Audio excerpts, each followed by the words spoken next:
Sharp Tongue Podcast. Beep, beep, beep, beep, beep. You're listening to the Sharp Tongue Podcast. I'm your host, Jessimae Peluso. It's a personal look. Well, it's not really a look because it's a podcast. I'm already fucking this up. This is kind of like a verbal comedy diary, a deep look into the crevices of my mind. It's gonna get dirty. You might cry. You'll probably laugh. Hopefully you'll laugh. The whole point is for you to laugh, but you also might cry. I talk about my family. I talk about farts. I talk about love, loss, comedy, how hard it is to make it in this biz. I'm a fucking professional. Each week it's something different. Sometimes I have a guest host. Sometimes it's gonna be a movie companion episode. Sometimes I just ramble about the bullshit I dealt with the week before. You never know what you're gonna get. It's raw, uncut, and funny. It's me. We're here. We are here. We're doing it. It's happening.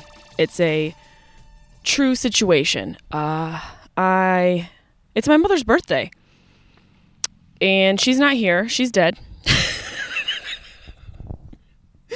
Gonna be a lot of dark humor on this podcast, folks. This is a grief survival guide by yours truly. I'm a fucking pro.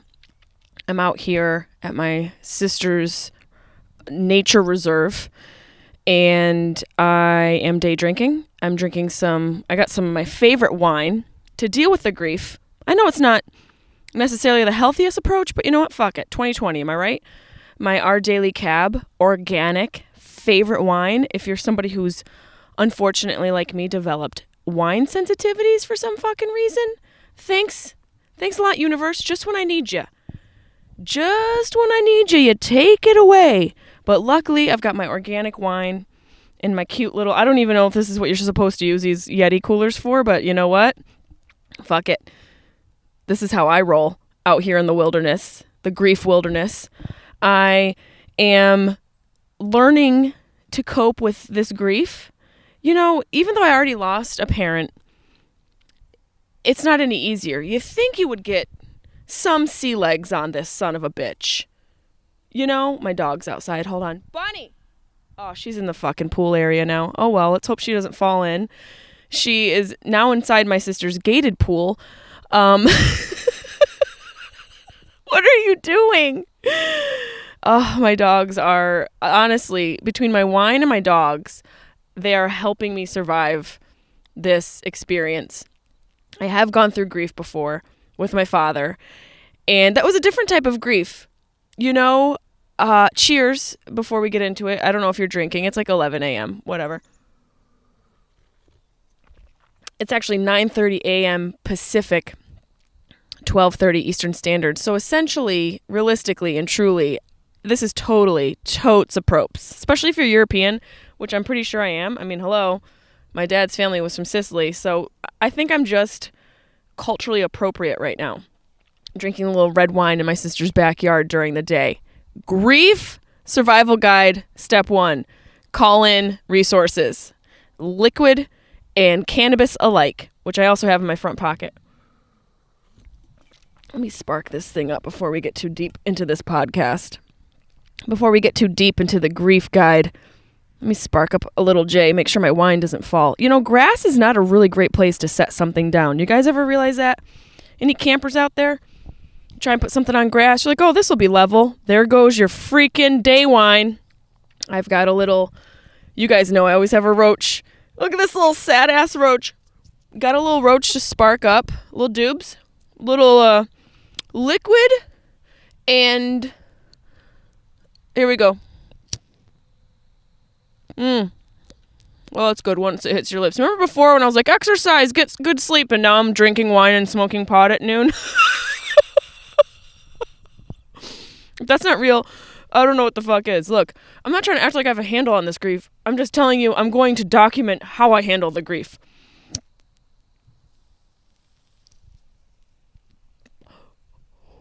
And right now, nature's helping me handle it. Let me get my dog. Hold on. Bunny! Bun. Sorry if I'm screaming in your ear. Probably should have locked the dog up before I decided to come out and do this podcast. You know, I don't always plan things appropriately. Hey, Bun! The good thing is that she's a needy bitch and she won't go too far. There goes my Yeti tipping over. Gonna lose the wine, you guys. Don't lose the weed and the wine. Okay. Point being is I don't claim to be a pro. I don't claim to have it all figured out. No one does. That's the reality. None of us have this figured out. Even just life. Just living. The grief of existence, no one has figured out. And then you toss in some real grief. Well, good fucking luck. Real grief, which there are many books and guides and graphs and articles and I'm sure groups. The amount of support it's just immeasurable that you can get. But there truly is, none of it can really prepare for your own individualized emotions and your relationship. It's so complex. Grief is so complex and it's so individual. It's an individualized experience. Because sure, what grief may work for one person may not work for another because maybe they had a shitty relationship with their parent.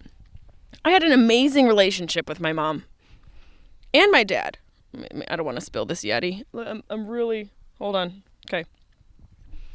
So I'm sure the grief for somebody who enjoyed their parents and had love with their parents versus somebody who didn't and had a toxic relationship with their parents is a totally different process.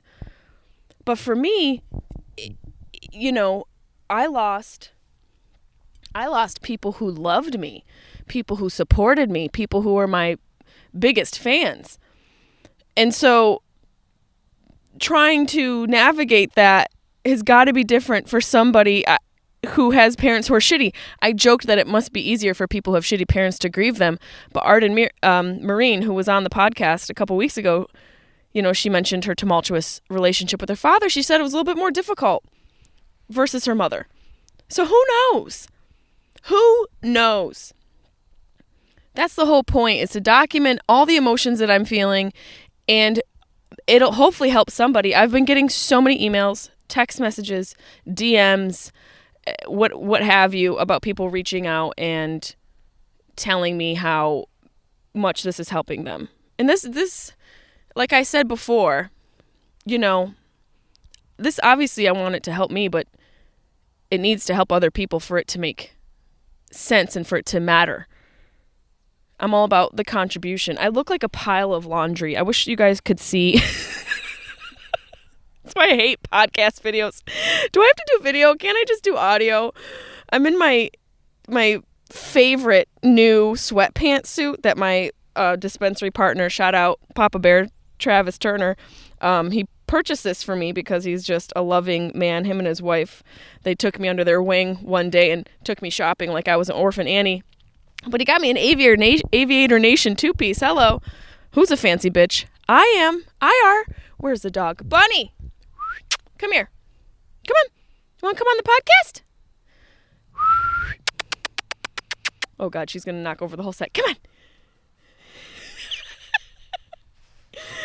I have the most amazing support. The most amazing support system. And I haven't gotten back to everybody. I know there are very close friends I haven't gotten back to, and not so close friends, and some people I don't even know that I've returned messages to. That's the other thing.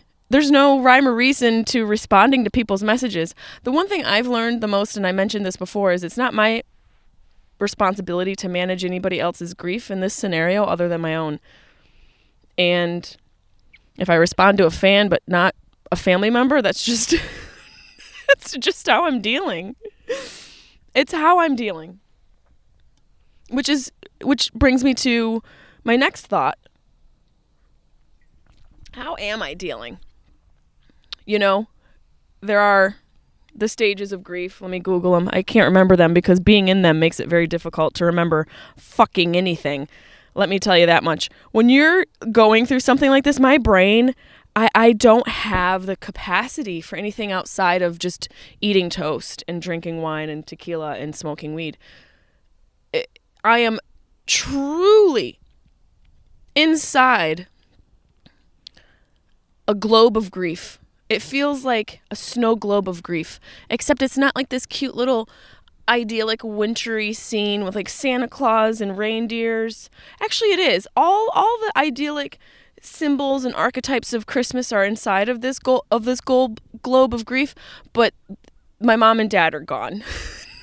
So I'm basically an orphan in this Christmas wonderland. So, the stages of grief I butchered before, and I butcher them every single time.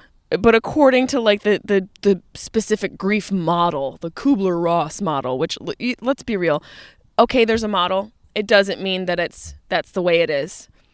These emotions are what are the most documented according to trials and studies for, I think this is like 100 years old or something, this Kubler-Ross guide. Let's see. 1969. Okay, so I don't even fucking know. It's not even that old. So let's be realistic. Like, it's just a guideline. It's not like how it actually goes. And that's what I'm learning about now, is that last week I was in a pure state of shock.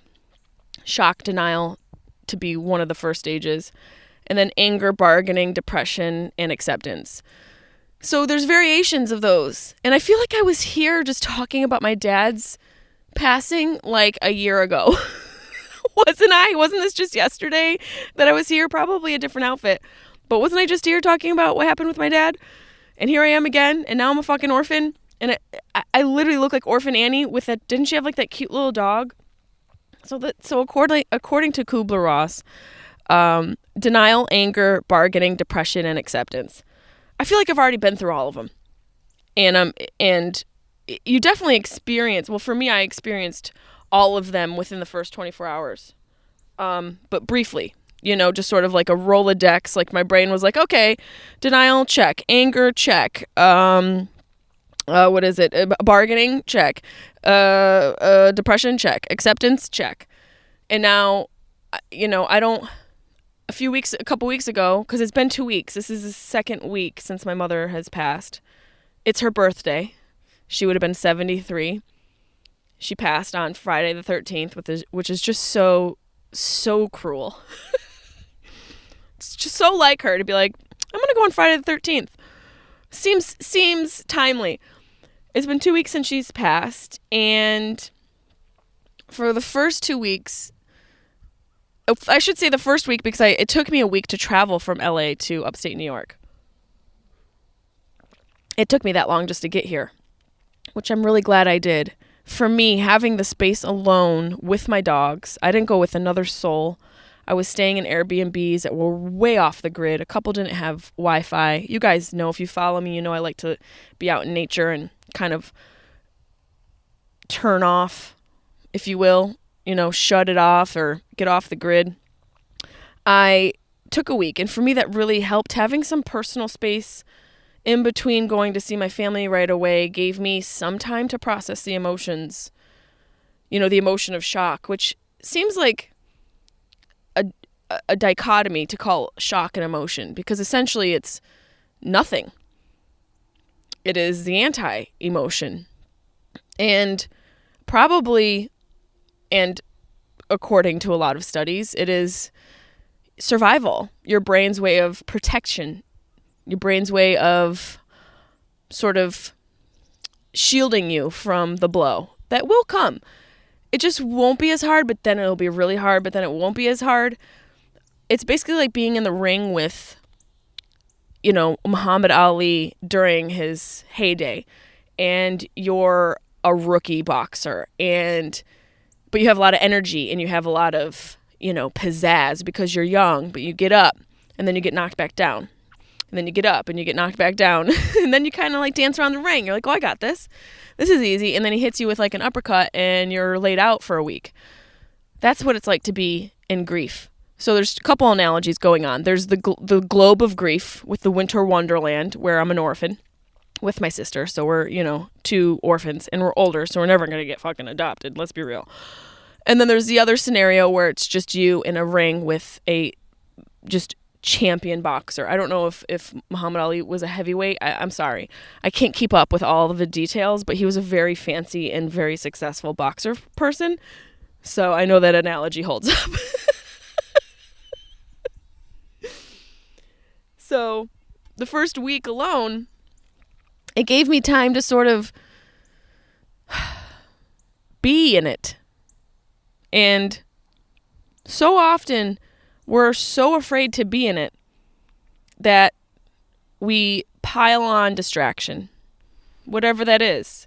Your cell phone, your responsibilities, shopping, movies and TVs, whatever those it's just a pile of distractions that prevent you from being. And those happen in regular life. Aside from going through grief, we distract ourselves. We don't know how to be with ourselves. We don't know how to connect with our self. We feed our ego more than we feed our soul. And when it comes to serious hardships like grieving, if you've been feeding your ego this entire time, you might have a difficulty trying to heal your soul. Forget trying to heal it, just to connect with it. But I have spent many years, a lot of money and time and blood, sweat, and tears talking to myself instead of feeding my ego. And I didn't realize how hungry myself was. She was starving. Our ego is constantly hungry and completely insatiable. For me, at this point in my life, my ego just, it's like it's got a tapeworm, and you feed it and you feed it and you feed it and it's never full. So I had to shelve it. I had to shelve the ego so that I could start to tend to myself. And once you start to do that, you're able to be a little bit more present in these hard, difficult times. Again, I have not mastered grief. I can't control how I feel from one day to the next. I can only tell you what I've done and what works for me and where I'm at. I will tell you, yesterday was Thanksgiving. Brutal day. I thought, I'll be able to handle this. I'll get to Thanksgiving. So the week alone, it really gave me time to just sort of sit in my pain and grief. I rented this really great cabin in the middle of nowhere, Nebraska. Like it smelled like it smelled like pure methane. And I was like, I don't know if I'll ever have a burger again. Cut to me ordering a steak that night. Sorry, vegans. It was the most delicious steak I've ever had in my life. And my mom's dead. So essentially, I'm sure there's some vegans out there who drink the blood of Christ. Hello, I've got him in a Yeti right now. I just ate the blood of a beast, and my mom is dead, so I feel like I can have that. Thank you. I was in this really cute little town outside of Nebraska, and I stopped at this. I was like, I need a fucking steak. I had a I was like, I just want a fucking steak. I had a hankering for a steak. Found this cute little place. I wish I could remember the name of it. I'll put it in the show notes afterwards. I'll Google it. Great little restaurant. There was like 10 people in there. It felt like Cheers. They all knew each other. They were all yelling at each other. I did write some notes down from that experience because I wanted to share it with you guys. I couldn't believe what was going on in this fucking I felt like completely like a crazy person sitting in this bar with all of these people who, one had a huge cowboy hat on and another one had, his belly was just the largest thing I've ever seen. I said, Nebraska, the type of place you can hear change coming from the register. This restaurant, you could hear the bartender dispersing change. I'm like, who gives change at a fucking bar? What are we doing? Like, your beer was $6.73? Who's the asshole? I wrote, the TVs are all on, Wheel of Fortune with the sound full blast. A guy gets up to leave and the entire bar says, bye, Eric.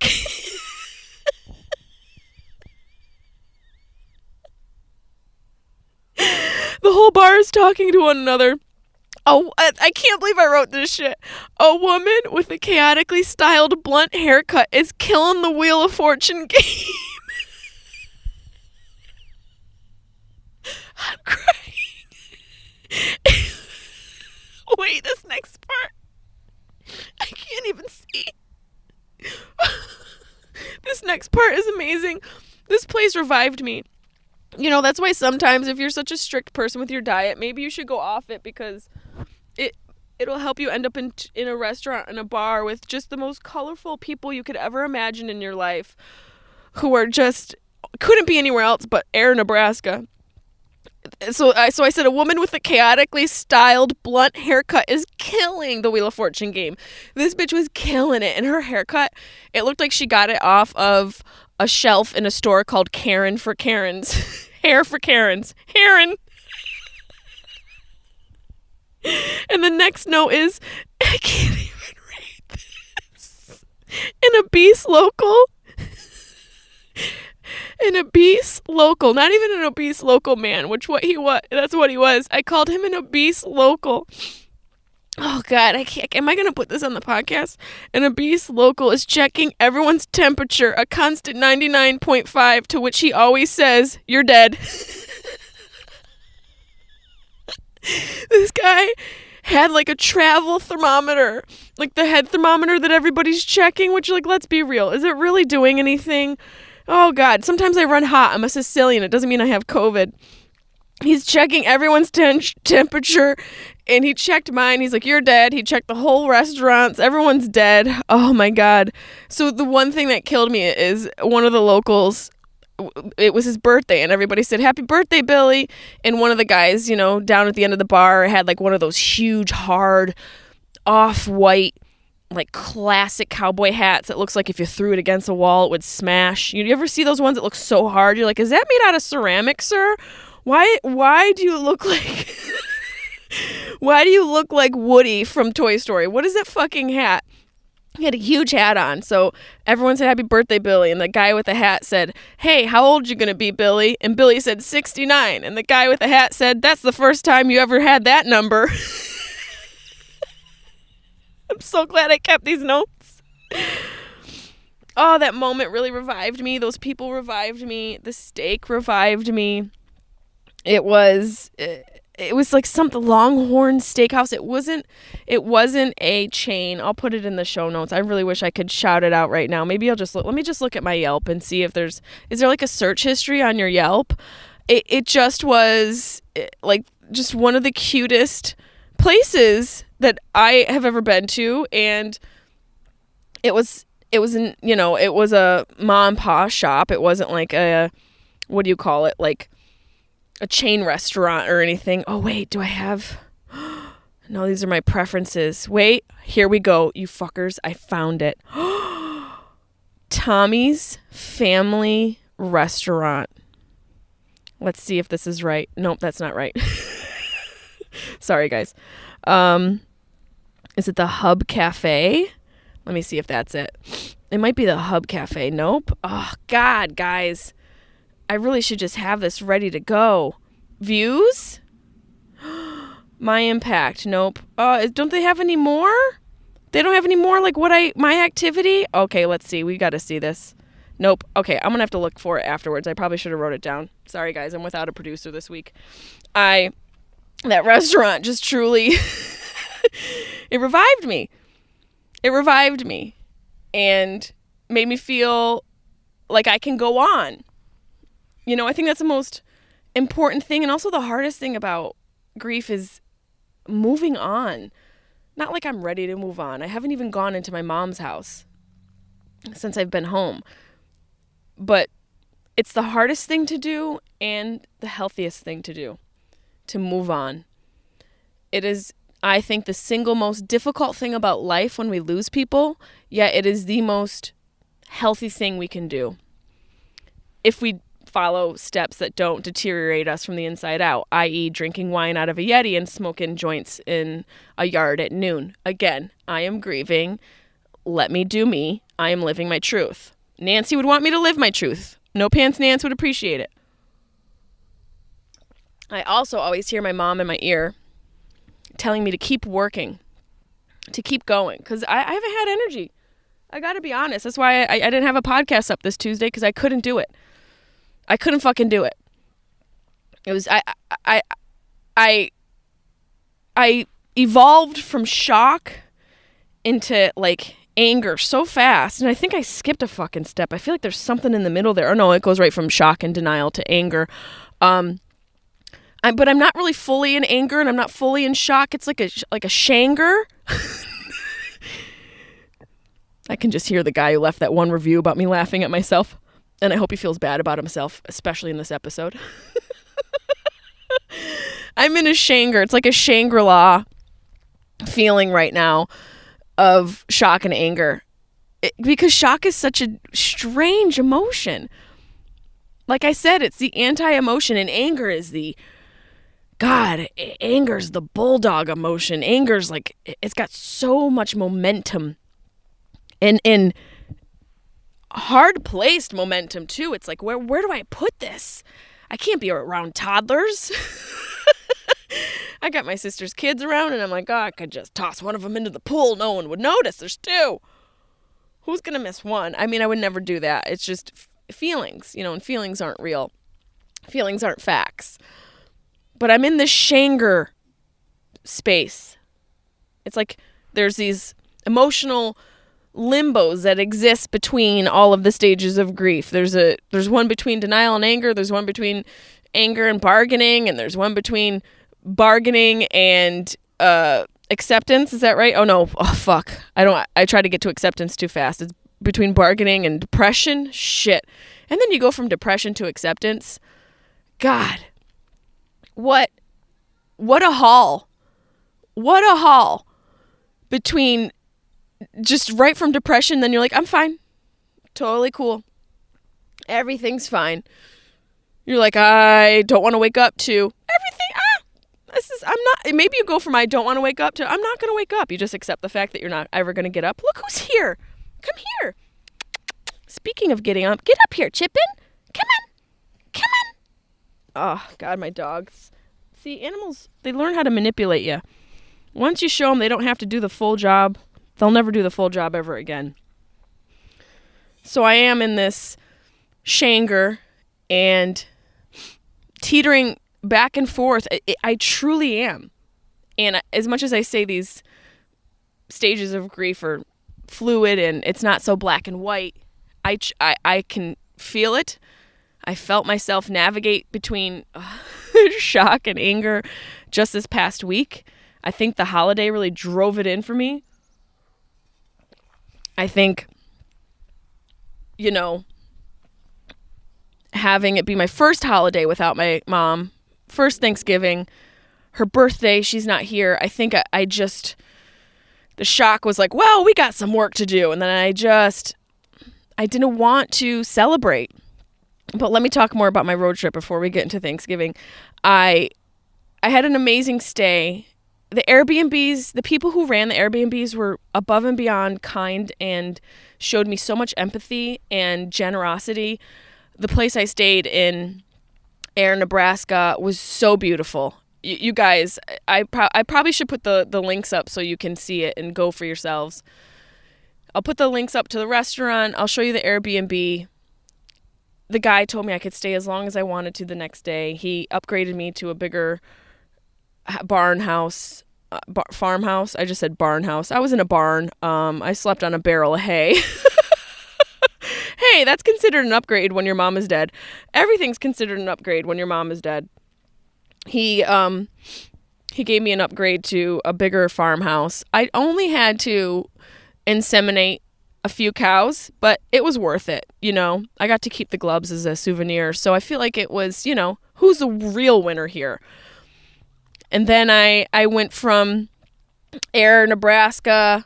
I ended up in Iowa. Oh my God. Manti, Utah. I was in Iowa. What was this town? It was like such a weird little town. I had never heard of it before. Oh, Keosauqua. I think it's the Keosauqua River because this little cabin was on this river. I was so fucking scared. Here's the one thing about road trips. Make sure when you leave in the morning, you want to have enough time, first of all, for the whole trip. So give yourself some time to explore. And make sure when you land in the city you're going to be sleeping in, you get there before it's dark. Okay? It will help you so much. Trust me. It gives you a little extra time. You can go get some dinner. You're not terrified that Sasquatch in the woods is going to come out and get you, which I was for certain and for sure that was going to happen. In my mind, I'm like, oh, cabins all the way. It'll be beautiful. I'll have my own space. I'll be in nature. I can smoke and cry and walk and hike with the dogs. That's great unless you land at night. And the leaves moving, like you literally hear earthworms scrummaging under the earth, and it's terrifying. I landed, and it was a walk from the car to the cabin, and there wasn't really put in the details that there'd be like a little bit of a just distance from the car to the door. But then again, it's like, bitch, it's a cabin. Like, this shouldn't be door-to-door service. You have to sort of rough it a little bit. So I kind of was like freaked out that I had to walk up this. First of all, I had to go over a fucking bridge. I'm like, what? I feel like a princess. I'm like, am I a princess? And usually all the Disney princesses, like, their parents are dead. So I'm like, definitely a princess, 100%, going to my castle, my Airbnb castle. It was pitch black. There were no lights. So I got there and I was freaked out. I was genuinely terrified, even though I had Carlin, who's like 70 pounds of pure muscle, and these two assholes, which equal up to like one muskrat. I was terrified. And I got into the cabin, and I stood there for a good 15 minutes contemplating leaving and just driving through the night because I was so scared. And then I remember having this thought to myself that my biggest fears have already come to fruition. Both my parents are gone. Now it's starting to rain. Are you fucking kidding me? Both my parents are gone. Did you know that, Bunny? That's been my biggest fear. And I know a lot of you out there, that's your biggest fear. Of course it is. Maybe your dad's already gone because he's an asshole. Maybe your dad's gone because your mom was the asshole. Maybe you don't have any parents because you got dealt a really shitty card at a young age. Maybe you don't want to talk to your parents because you decided to come out and they didn't understand you. Whatever the definition of your loss is, we've all been through it. But to truly lose your parents, to have that fear realized and come to fruition, I have to tell you, as painful as it is, as scary and lonely and humbling and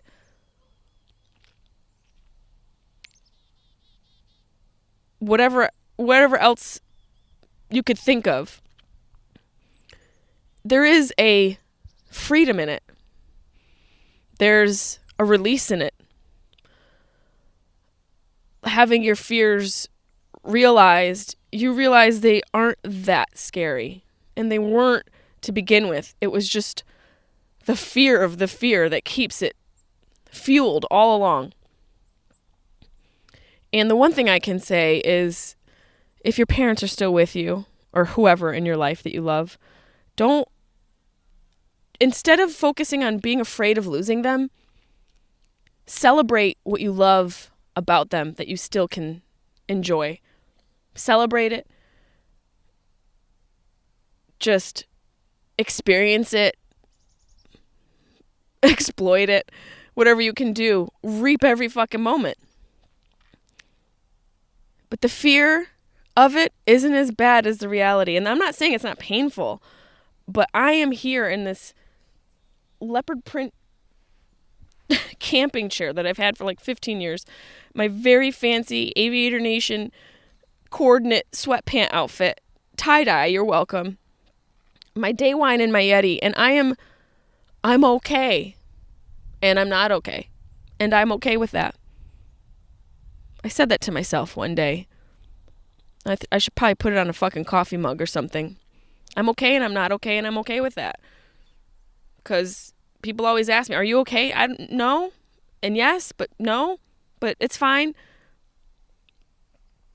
I think this process has been very difficult already because I honestly thought she was going to make it.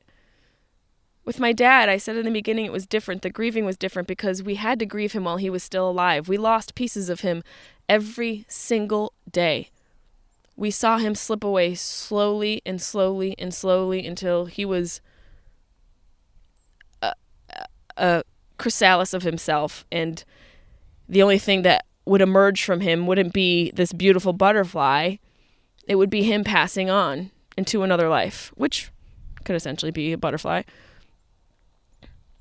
We just saw him deteriorate. But again, that is our experience of death. We think it's a deterioration because it's, in our minds, a departure from our physical life. But it could be a rebirth into something else. Maybe chrysalis was a good analogy or way to describe it. Maybe it is a rebirth. Maybe we do become fucking butterflies.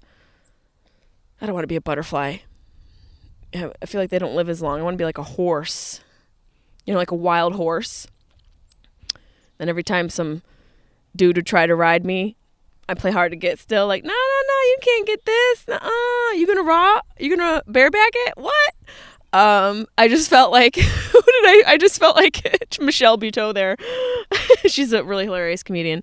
I think that our connection and our idea of what this life is and where it goes is so lost in our fear of losing it that we don't even consider that it could be a rebirth.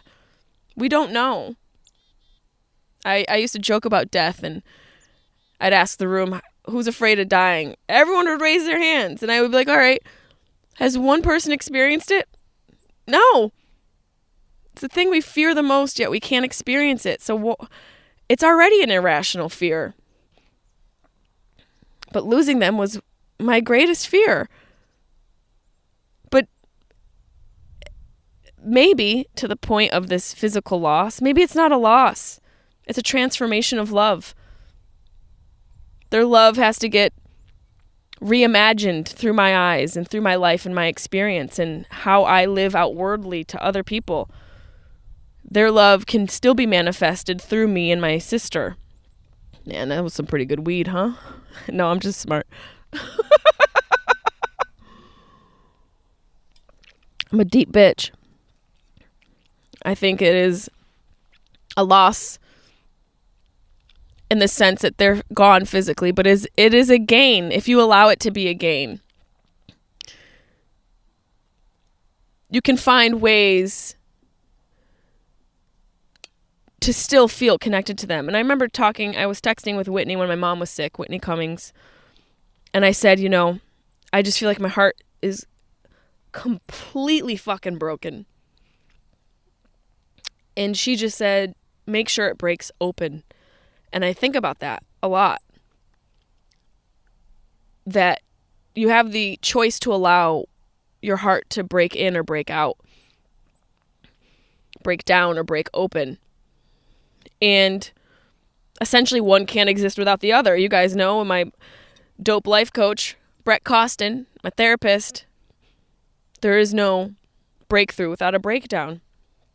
And because I know that and I've experienced that firsthand, I'm sitting in this fucking grief, in this chair, in this sweatpants suit, with these dogs on my lap, with this wine in my belly, in my nature reserve, and I'm sitting in it.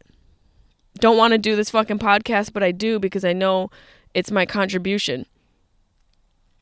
I know that somewhere, someone fucking needs this more than anything. And that someone is me. Let's be real. That someone is definitely me. I wouldn't be able to do this without the support that you guys have given. I have to be honest, I felt a little tinge of, I don't know what the emotion was. Maybe not jealousy. I'm not really a jealous person, but I got here to my sister's house and she had all these amazing cards. I feel so fortunate that she's had the support that she's had. So many cards from family members and my mom's friends. A majority of them addressed to her and not me. And I know I don't live here, but I guess hurt would be the emotion.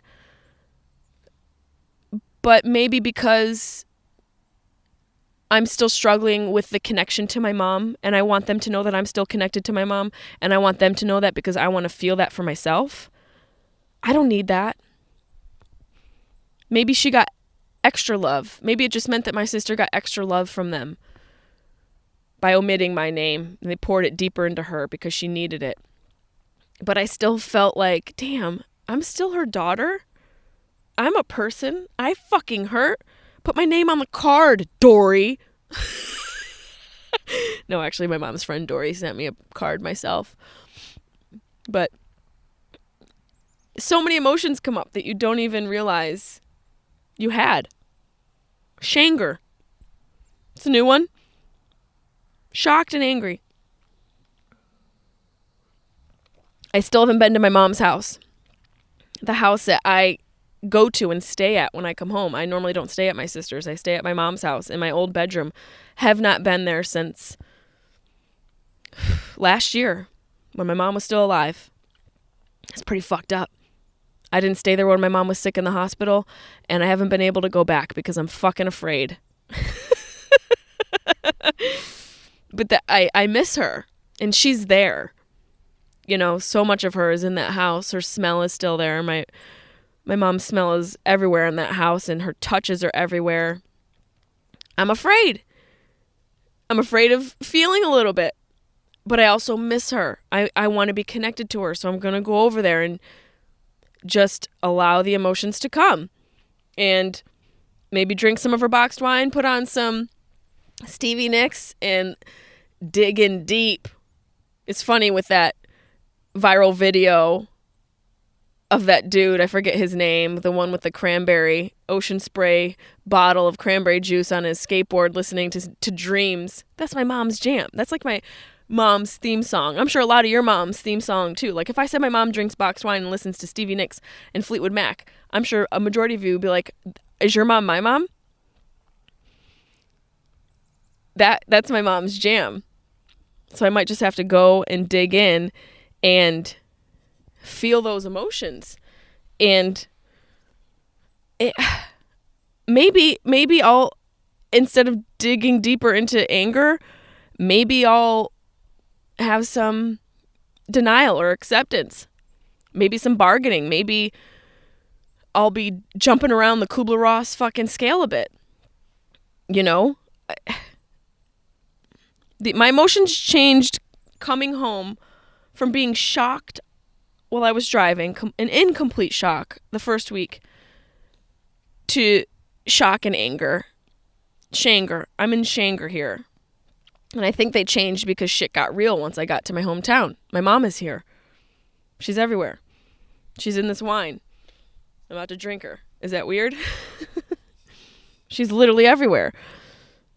And I also, you know, being here, hanging with my sisters, I've acquired and adopted her coping mechanism of 4 tequilas at night.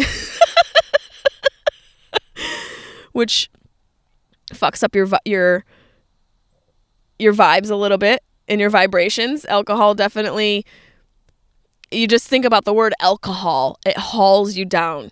It hauls you down to the earth. And you think of marijuana, it's like Mary and you want some? It's like this light, ethereal love plant. And alcohol is like this, hey, you want to come in my cave and cry? It's such a fucking fine balance. Alcohol and marijuana. Even the words, they tell you what it does. You know? It's been hard. Her kids wake up screaming every morning, and by her kids, I mean me. It's me.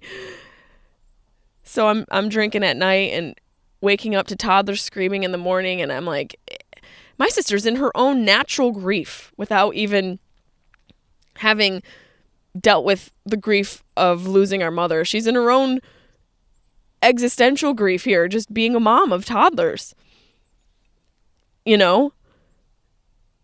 Maybe I'm annoyed being here. Maybe I just want to fucking run away back to the cabins further away from my mom so I don't have to face her ghost. And I don't even know if she's a ghost yet. Like, is there like a training course? What the fuck happens? Like, are they in a million little pieces and then they coagulate into like a ghost globule and then get sent to scare school? Like, what happens? What's the process? Guys, send me messages. Send me emails on what you think happens with people's souls after they pass, and I'll read my favorites on the podcast next week. Jessimae Peluso comedy@gmail.com. Send me those emails. I want to know what you think about what happens when someone dies. Do they become a ghost right away, or is there some sort of school, or maybe some folklore? What the fuck? That bird came so close. Maybe some folklore. Something to cheer me up, because let me tell you, Thanksgiving was hard. This whole thing has been hard. But I'm a firm believer that the most worthwhile things in life are the hardest to deal with. Children, losing someone, college, learning something, not necessarily college, but learning a skill, stand-up comedy, most difficult career. There's like 6 women doing it. No, there's a handful of amazing, talented men and women doing stand-up comedy, but there's like 1,000 of us that were working on the road regularly out of how many? I mean, it's ridiculous.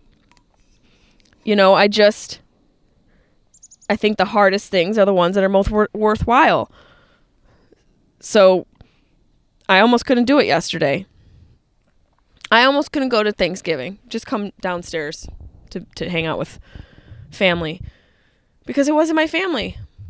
And I say that and I bite my tongue, or I regret it, but it's my brother-in-law's family, his kids, their loved ones, their kids.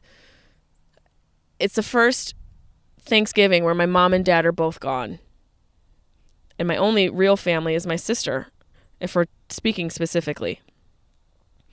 And that hurts. That's a tough realization. There's loneliness in that. There's fear in that. I didn't want to fucking deal with fear and loneliness on Thanksgiving. I wanted stuffing, gravy, and greens, beans, potatoes. I didn't want to deal with fear. Bunny, what are you guys doing? I didn't want to deal with fear, anger, and denial on Thanksgiving. I wanted to deal with greens, beans, potatoes, tomatoes, turkey, slurkey, murky. I wanted to deal with all that. Wine, tequila, marijuana. I don't want shock, denial, grief, anger, acceptance, depression. I don't want any of that. People look at me, a white girl with blonde hair, nice tits, and a bubble butt. Oh, what could she be so upset about?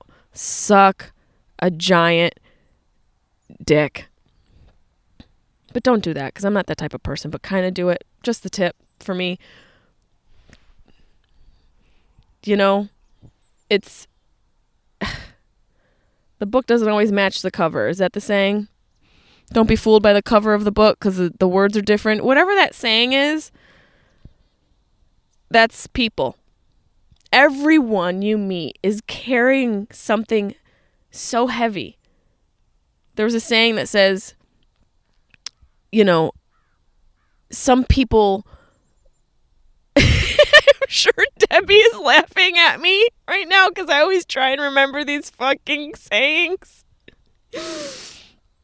Some people carry around something so heavy they make it look easy. And I'm sure I butchered it. It's something like that. Like, just because you have something that you carry around that's heavy and you make it look easy doesn't mean that it's not, you know. And I think that laughing and doing a podcast is a great way to cope with it. But don't be fooled that what I'm carrying isn't exhausting and almost too much for me. So I have to carve out moments for myself, and you can't feel guilty about that. You have to do what you need to do. Go hike. Have a little day wine. Smoke a joint in the backyard. Speaking of, I still got some of that, but you guys aren't going to move, are you? Cry. Try to avoid Thanksgiving. I didn't. I wanted to. I cried about 4 times. My sister set up a seat for my mom, a glass of wine, a little placemat for my mom.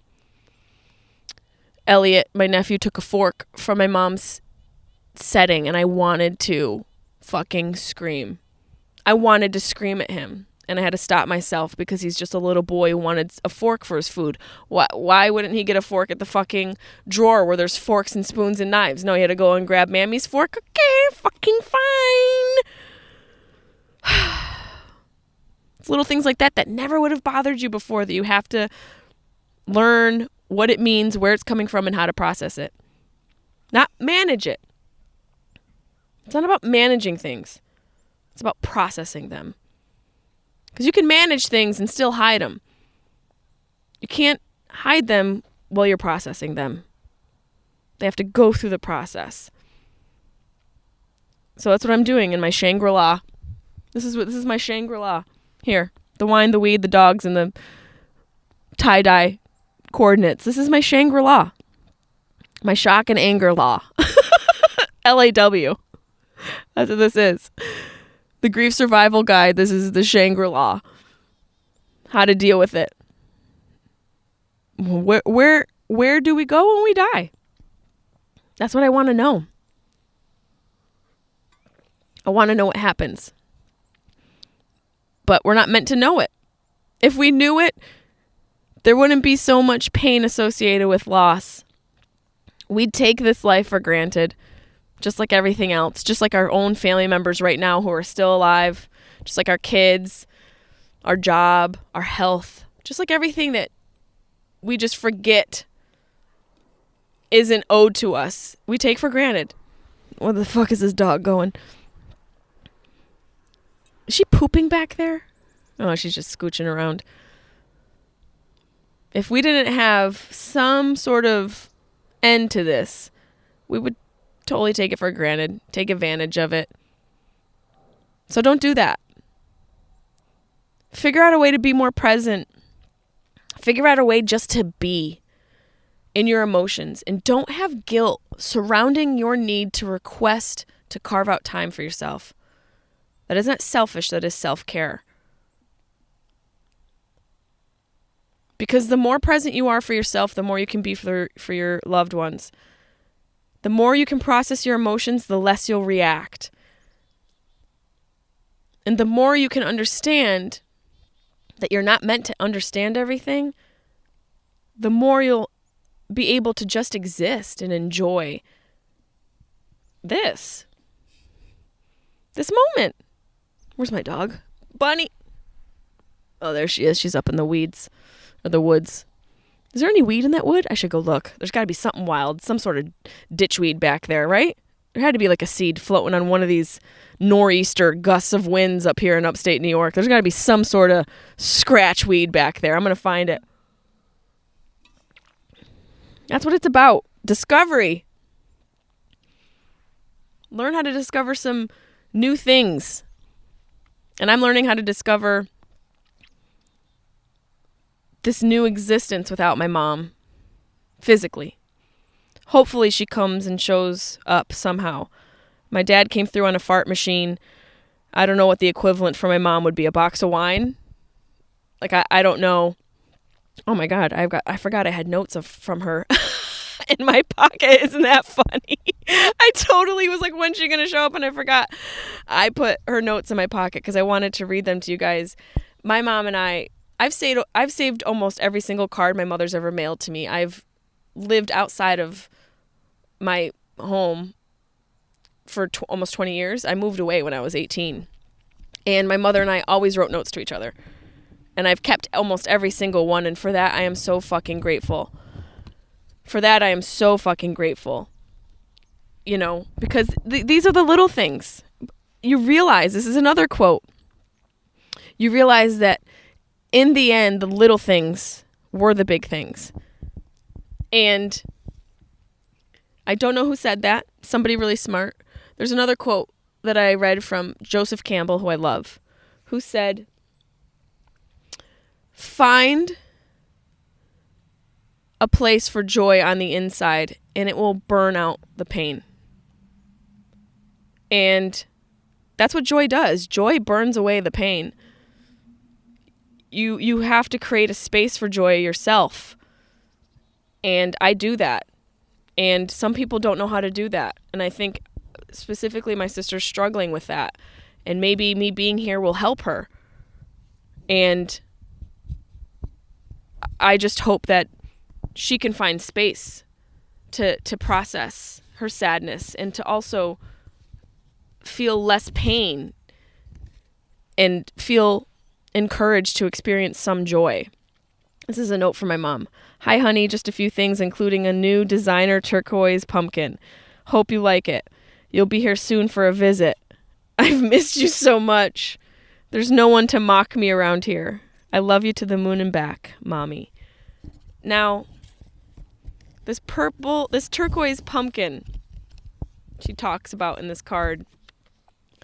She sent me this pumpkin, and I don't like a lot of stuff. I'm trying to be more of a minimalist in my life, and my mom loves tchotchkes. You know, her whole house has got great stuff. I can hear her rolling her eyes. I always mock her. She loves shit, and she knows it. We've had like 17 yard sales since last year. I think I might have thrown this turquoise pumpkin out, and it's killing me because I can't look for it in my apartment because I'm gone now and I'm in upstate. And I think I tossed it because it just didn't match my life and my decor. And it's killing me.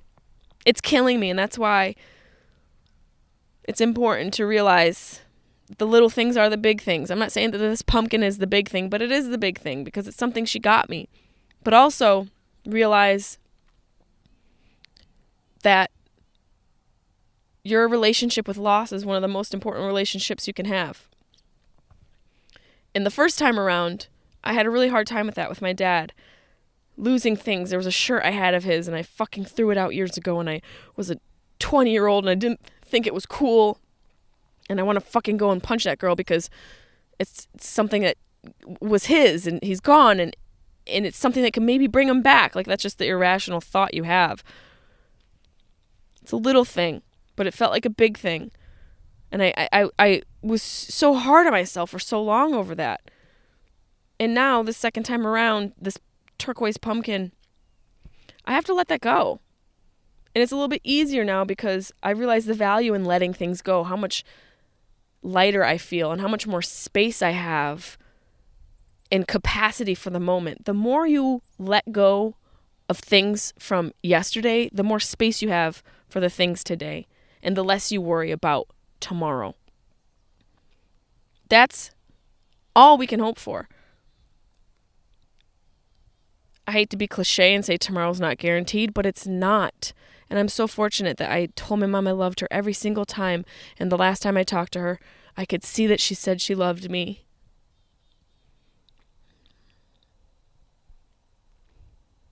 That's everything. Love truly is everything. And if you think otherwise, you're so gravely mistaken. Gravely, like a grave. Get it? Because my mom's dead. She's not really in a grave because I think she's a bunch of ashes now. But you understand the point.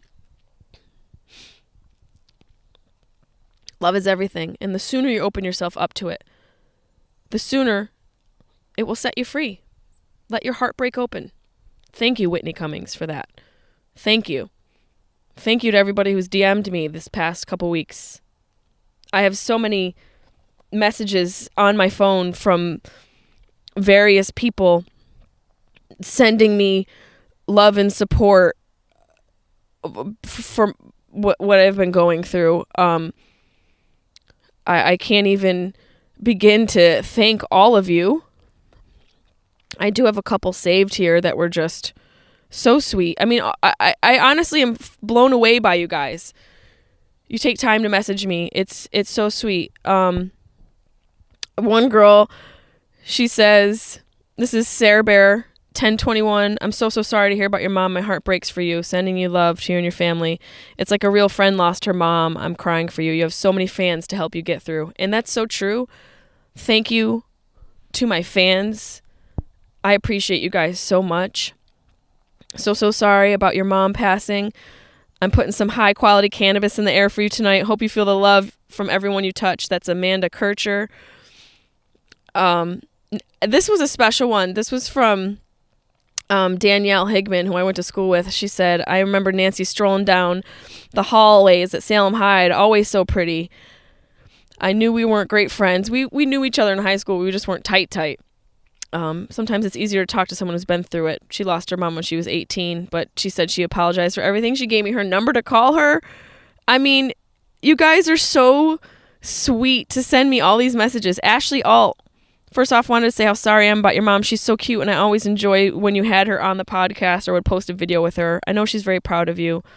And I also wanted to write and thank you for your podcast and your other social media content, because they always make me laugh and smile. I'm going through some shit right now, and the one guaranteed laugh I have each week is your podcast, as well as Carly's. My absolute favorite is the two of you together. Carly and I got something cooking for you guys. Don't you worry. I hope you have a wonderful Thanksgiving with your sister, niece, and nephew. Safe travels back. Keep kicking ass and taking names. That is so sweet. That was from Ashley Alt. So many more messages from you guys. I'll read some more next week. But I want to leave you with this, that no matter how hard or scary or fucking crazy an experience can seem to be, I promise you, on the other side of it, you will be stronger. You will have more tools in your kit to be able to heal yourself. And you also have more tools in your kit to be able to be more present. So as much as fear may be the thing that keeps you from stepping forward, remember that you will get through this. It's just a thought. Feelings aren't facts. Feelings aren't facts. It's just a moment. It's something to help you process.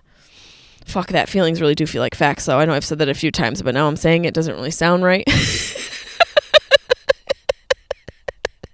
Be afraid. Be very afraid. I promise you're going to get through. It's the only way. The only way to heal is through. So, while I do have a little bit of liquid support and cannibal support, where's my... Oh, I can have a little sip here. Hold on, Chaplain, son of a bitch. One more toke from Mom, huh?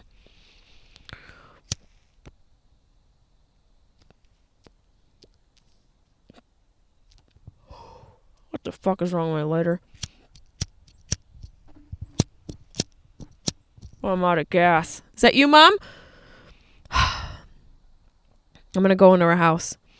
I want to face my fear and realize that my fear is really just afraid of losing love, when in fact the love just gets transformed into something more beautiful, something bigger. So that's what's on the other side of fear. Love. So I love you guys. Love yourself. And do what you need to do to get through. Just make sure you go through and not around. Okay? Don't try and jip and cheat, you bastard. Love you guys.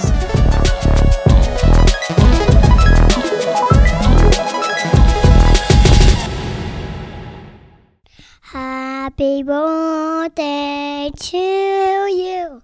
Happy birthday to you. Happy birthday, dear Mammy. Happy birthday to you.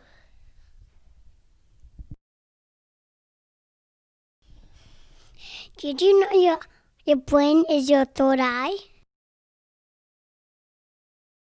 We're all doomed.